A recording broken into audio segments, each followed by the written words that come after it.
Oke guys, assalamualaikum warahmatullahi wabarakatuh. Balik lagi bersama gue ya.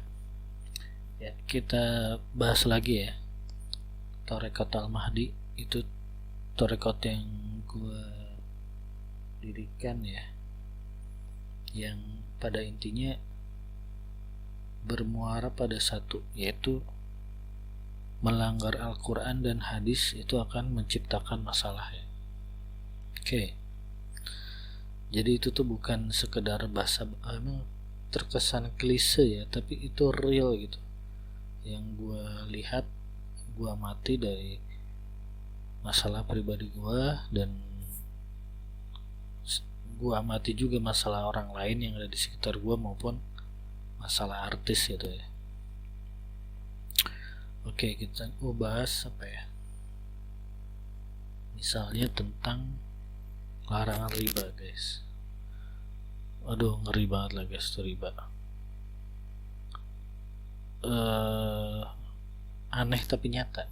Gini, tetangga gue ini dia kepala cabang ya, kepala cabang di salah satu bank konvensional. Oke, dia cewek ya, maksudnya wanita karir, dan suaminya pun kerja di bank gitu, bank konvensional juga ya, riba juga. Dan gue lihat ada aja masalahnya gitu guys. Maksudnya suaminya ini yang kerja di bank, entah gue nggak tahu masalahnya apa, sempat dipenjara 2 kali.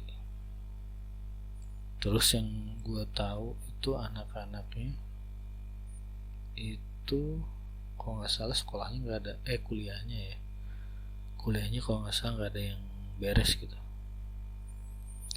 Ya kalau gue sih nangkepnya itu karena riba ya, jadi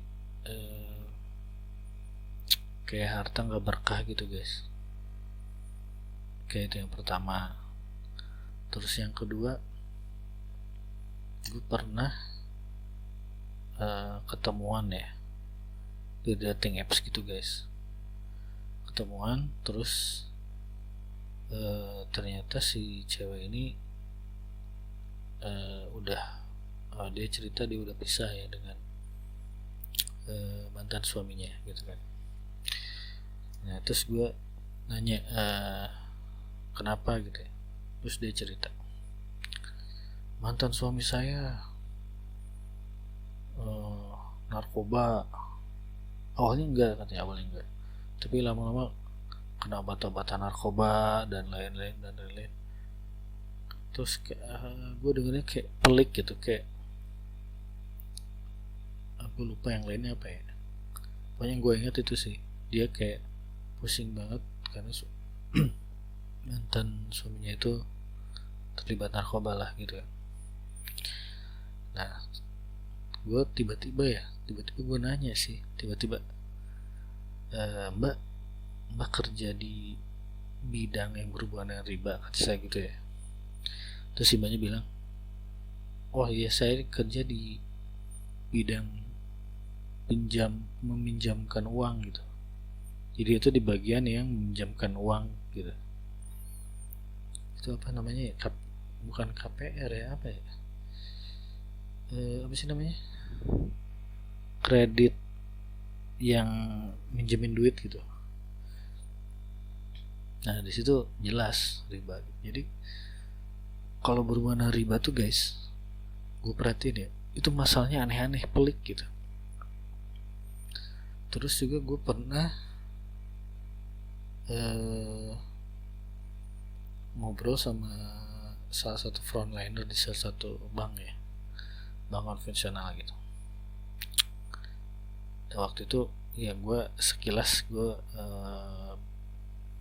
bilang masalah gue lah, tentang suatu masalah gue. Terus si frontlinernya tuh dia nimpalin katanya, mas katanya, saya ini sewaktu jadi frontliner itu tiap 2 minggu sekali tuh ada aja saya tuh kecelakaan motor lah, apalah, ini saya baru tabrakan di mana lah katanya, ada aja gitu guys ya, maksudnya masalahnya beda-beda tapi unik-unik gitu guys. Terus ini yang berhubungan dengan riba ya. Terus oh ya, gue juga dulu pernah sih kerja di bank ya, udah resign sekarang. Dulu pernah kerja di bank. Nah gue waktu itu punya atasan ya, atasan gue itu dia punya masalah yang cukup pelik juga guys. Jadi dia punya pasangan, maksudnya istrinya ya, istrinya itu sakit, gue nggak jelas, kurang jelas sih sakit apa, cuma dirawat di rumah sakit itu lama banget guys, kalau nggak salah 5 tahun ya. Iya ada 5 tahun, sampai kalau nggak salah akhirnya istrinya meninggal. Jadi rata-rata ya yang berhubungan dengan riba itu masalahnya berat-berat guys, yang walaupun beda-beda ya, tiap orang beda-beda gitu, tapi berat gitu. Terus gue juga waktu itu ya, salah satu teman gue ya, ibu-ibu ya tanpa sadar sih dia cerita ya, ternyata dia tuh masalahnya nih guys, dia punya masalahnya berat juga menurut gue ya. Jadi dia punya masalah ini apa namanya,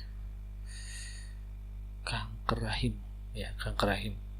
Jadi dengan kanker rahimnya itu ya dia terpaksa diangkat dan dia nggak punya anak gitu ya kan, berat juga kan.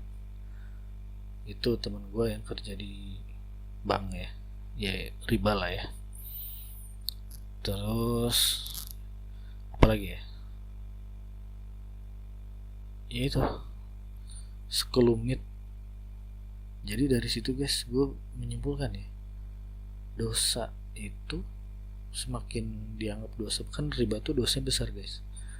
Dosa riba itu bahkan dalam suatu hadis tuh ya seperti 70, gue lupa ya pasti, kayak 70 anak tangga, dan anak tangga yang paling rendahnya itu seperti berzina dengan ibu sendiri. Jadi bayang ya, itu ada 70 tingkatan dan salah satu tingkatan yang terendahnya itu seperti berzina dengan ibu sendiri, berarti kan dosanya gede ya. Dan gue menangkap semakin gede dosanya itu konsekuensinya semakin besar gitu, maksudnya efek negatifnya itu.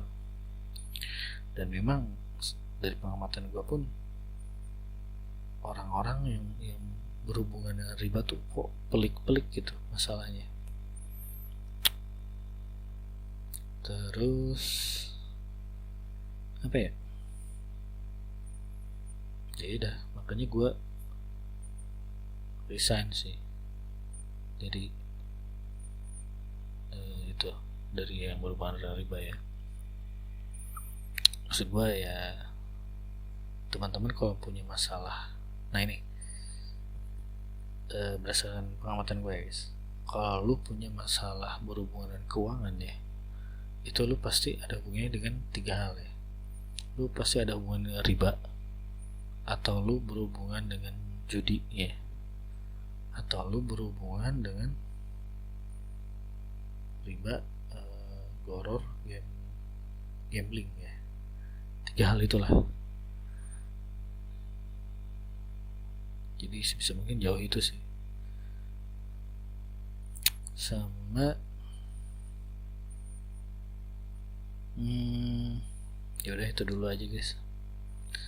Coba lu komen guys, masalah finansial yang lu hadapi dan menurut lu apa penyebabnya.